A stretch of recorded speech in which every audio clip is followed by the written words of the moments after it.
હરિદ્વારમાં જાઓ ને તો ત્યાં ગંગાજીમાં સ્નાન કરો. કોઈ પણ તીર્થમાં જાઓ ને તો ત્યાં સ્નાન કરજો. તમે જોજો, તમે તીર્થમાં જશો ને એટલે તમને સ્નાન કરવાનું મન ન થાય. ત્યાં ગયા હોય, કિનારે ગયા હોય અને પછી તમને શું થાય ખબર? કે છાટણા નાખી દો, હાલશે.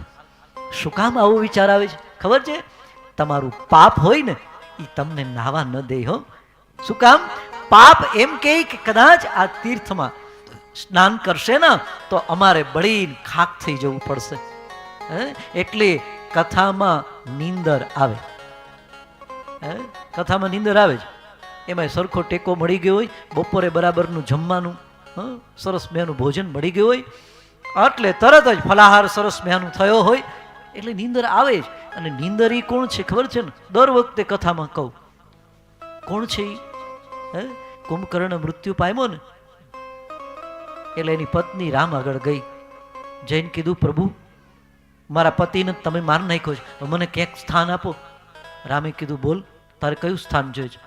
એ કે તમારી કથા હાલતી હોય ને ત્યાં મને મજા આવે, આનંદ આવે. એટલે કથા ચાલતી હોય ને ત્યાં એ નિંદ્રા દેવી આવે. અને નિંદ્રા દેવી કોણ છે? કુંભકર્ણના પત્ની છે. કુંભકર્ણ કોણ હતો? રાક્ષસ હતો. એટલે એ આવે ને તો એને આવવા ન દેતા, હે ને? એટલે દિવ્ય કથા. આપણે બધા જ ગંગામાં નાવા માટે જઈએ ને તો ખરેખર એ પાણીની અંદર હાથ અડાડીએ ને ઠંડુ લાગે.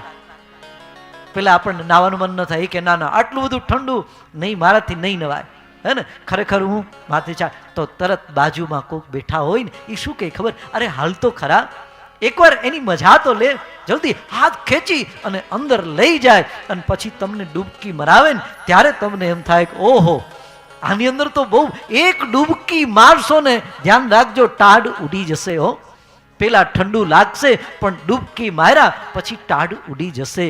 એમ તમે આ ભાગવત રૂપી ગંગામાં પેલા તમને મજા નહીં આવે એવું થાય, પણ એક ડૂબકી લગાવશો ને પછી તમને એમ થશે. પછી તો ઓલા લોકો કહેતા હવે બહાર નીકળો, ત્યારે કે નહીં નહીં હજી 2-3 ડૂબકી મારવા દો.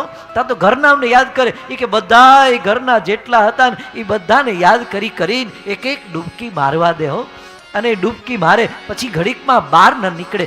એમ તમે આ ભાગવત રૂપી ગંગા, અને ઓલી ગંગામાં તો હરિદ્વાર જવું પડે બાપ. અને આ ગંગા તો ઘરમાં આવી, તમારી પાસે આવી. ઘણી વખત શું થાય ખબર? એ કે ગંગા આવી, અહીં ઘરે આવે તો સારું. ક્યારેક ક્યારેક ઘરે આવી જાય.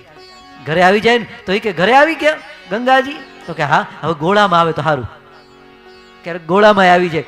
ગોળામાં પહોંચીએ, એ કે ગોળામાં આવી ગયા, તો કે હા તો કોક ભરીને લઈ આવે તો સારું.